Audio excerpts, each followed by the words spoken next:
Last night, we had a dinner celebration to honor the 25 years that the Rīgas Biznesa School has been in existence. And while it was called the Founders Dinner, in my speech I try to make it clear that all of the people in the room were founders. Because you don't do what started out as a project like this and then develops into a school as just a single individual. There are many, many people at critical times that stepped in and helped because of the commitment to achieve this goal that made this school possible. So as I was thinking about today, I thought rather than personalize to the point where I kind of give a life story of all of that again as I did last night, that I'd focus on the things that I think through my life have made it possible for I and others working together to get success.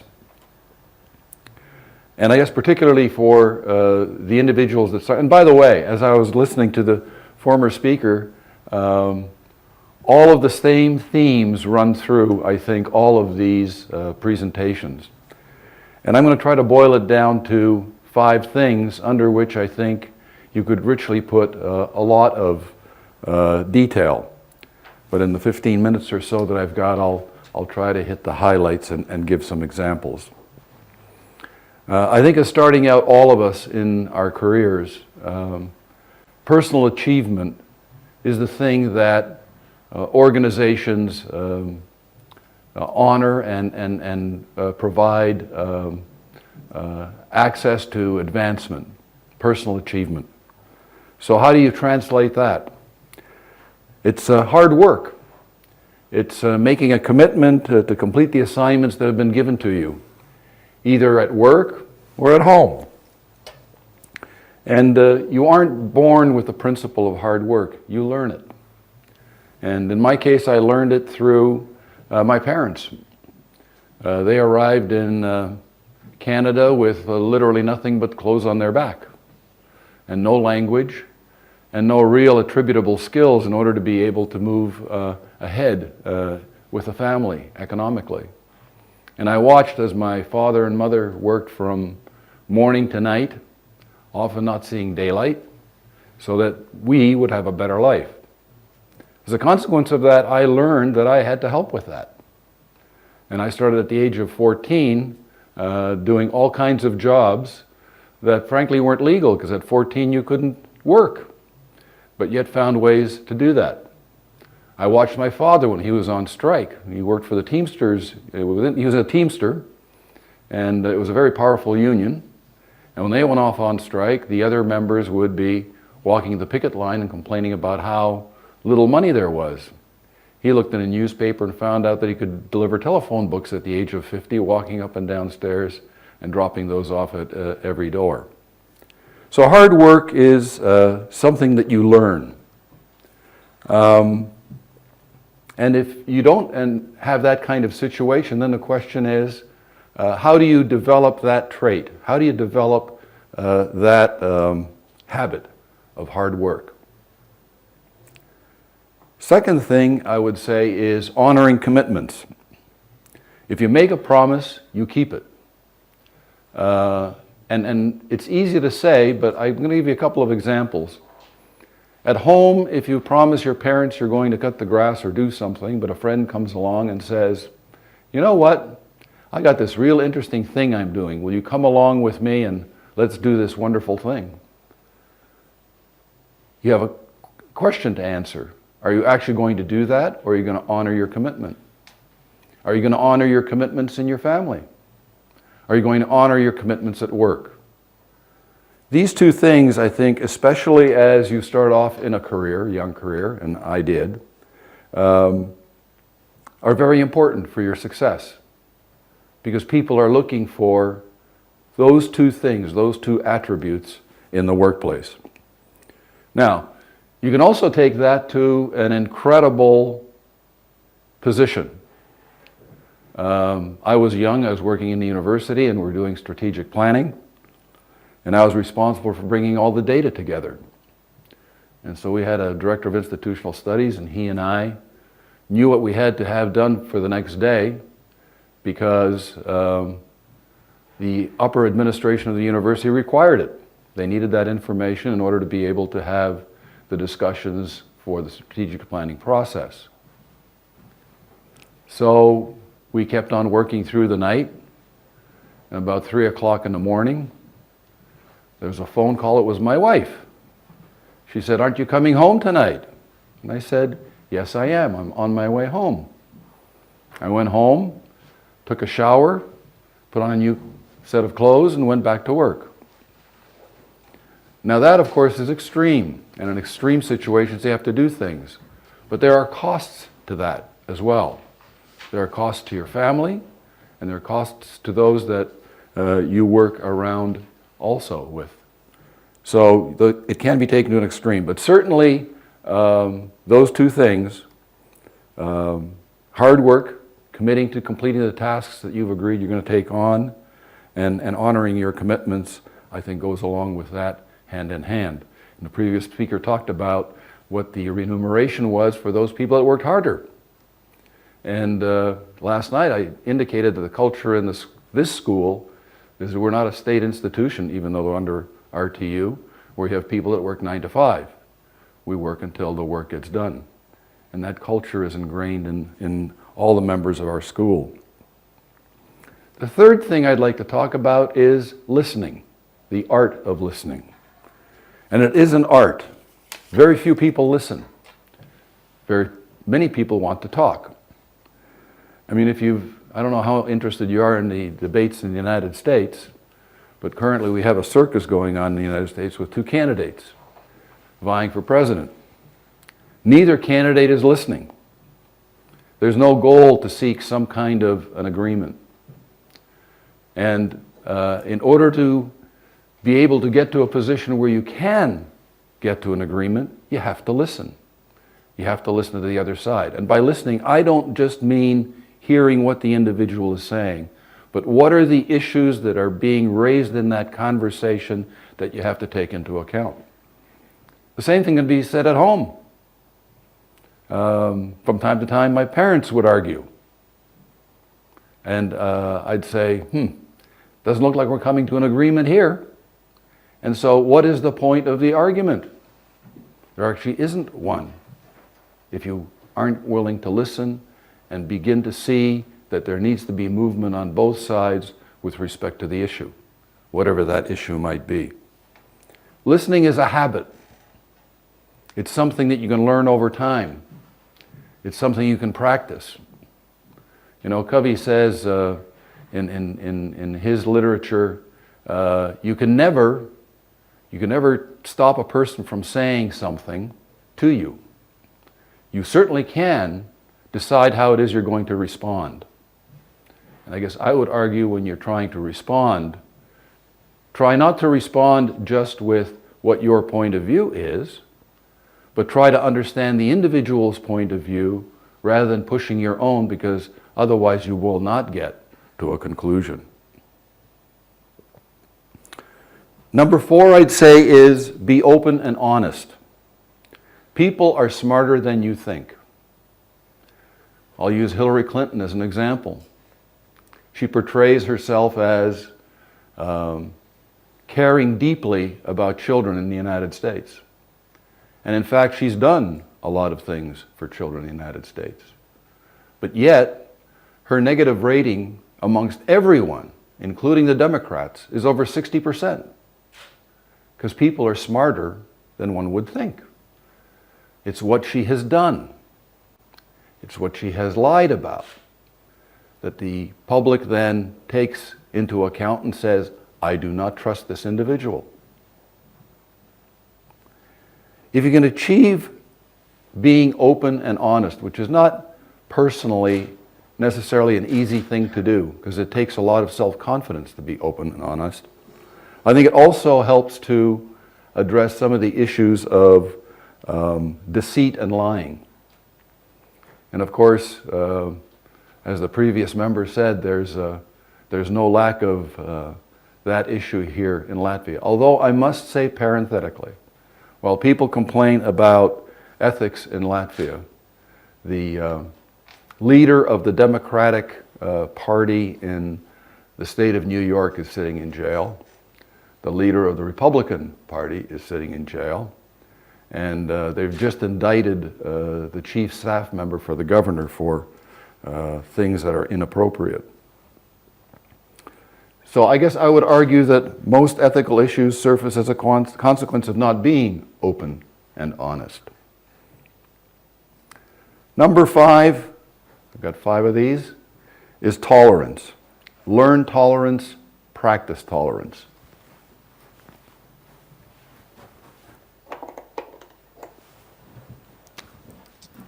I've done this before.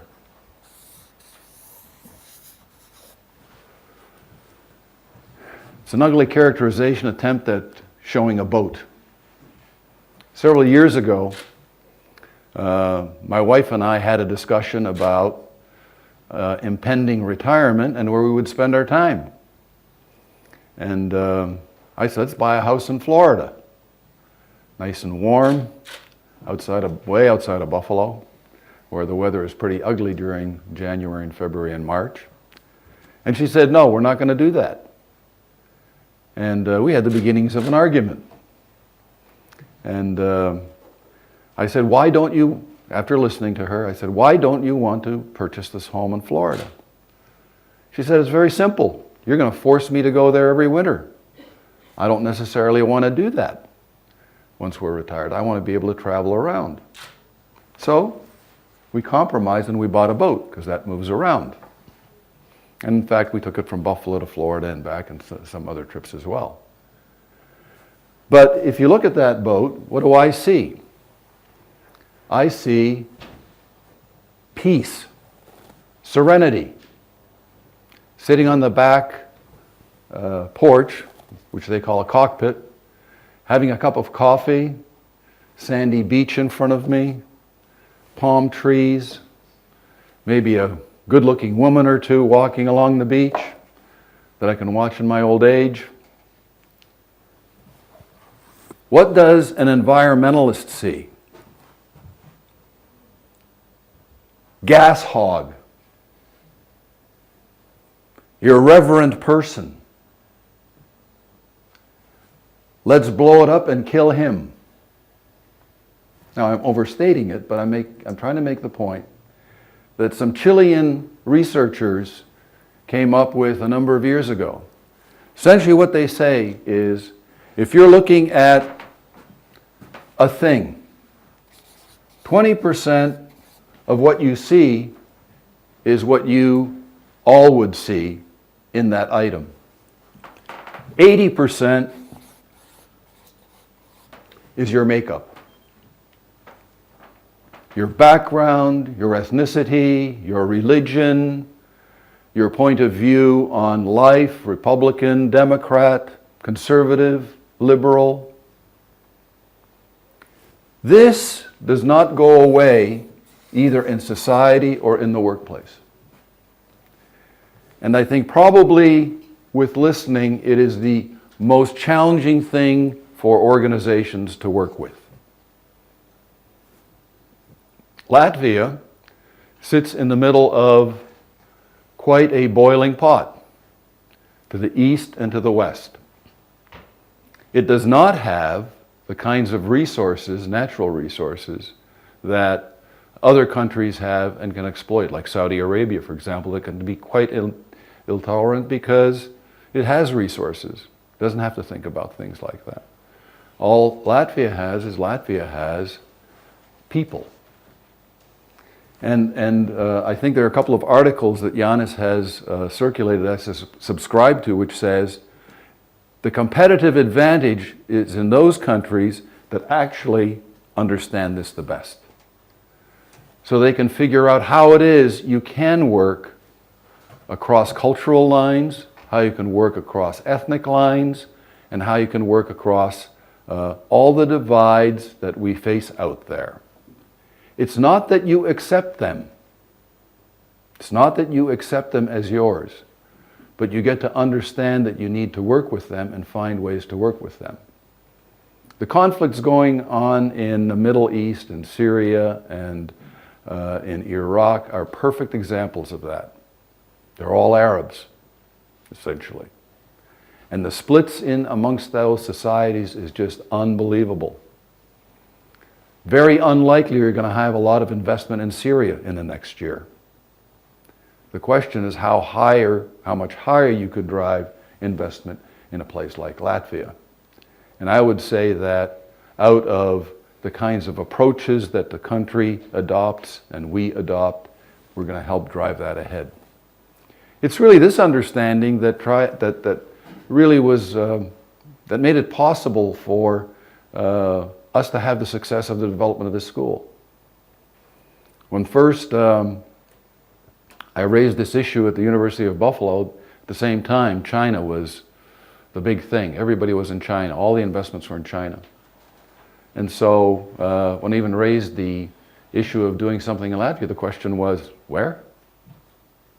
So I had to coalesce a large number of constituents that would finally, in the end, say, this is of value and I see the value in it for them, not just for me. So I'll end with that. I think those 5 principles applied, and I think if you were to sit in on the other speeches, I think very much you would hear in different ways, different forms, the same kinds of principles being raised. But those are the 5 that I put out. Hard work and commitment, personally, especially earlier in life. Honoring your commitments throughout your life. Learning to listen, something that not everybody starts off with, but as a habit can learn. And the kind of listening I described, not just the listening that says, yeah. No. What is the point that is being driven across? Being open and honest, and what that means, all the way down to being ethical, and understanding tolerance, and that is the diversity that you deal with both at home sometimes and in the community. That's it. Thank you.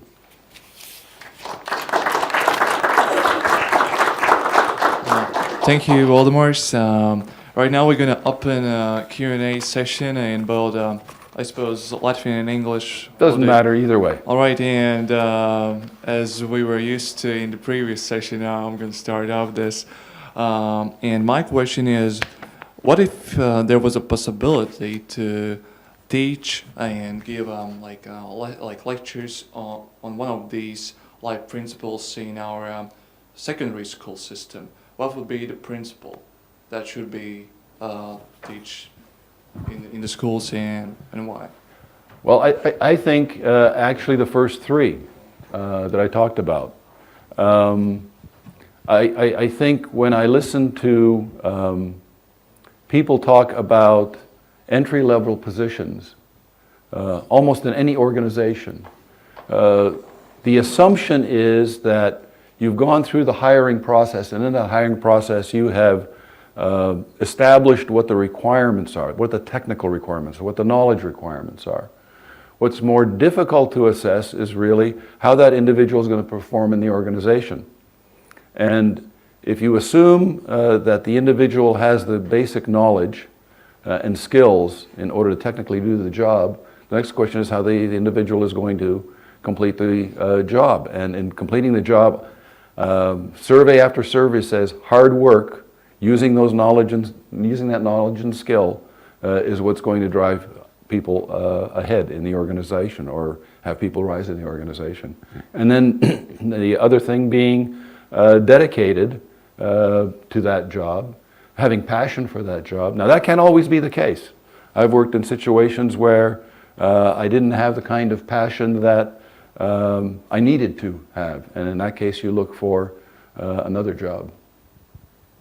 All right, thank you for your answer. And right now we will be open to questions from the audience, please.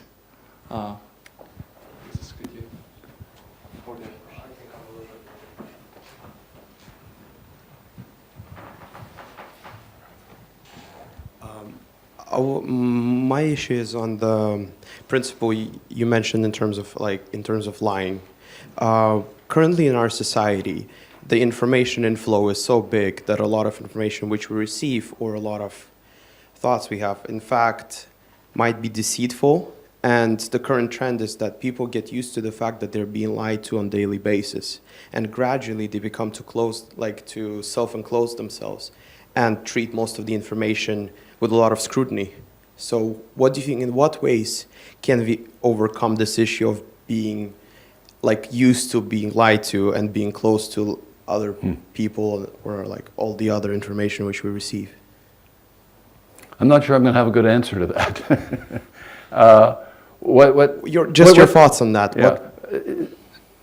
Well, talking from the perspective of the school, I would say that we need in society to begin driving the kinds of efforts that open things up. And I'll mention something I mentioned last night. It can even start with people who are under review, let's say it. Julijs Krūmiņš. I don't know if you've seen that interview that he did from the hospital.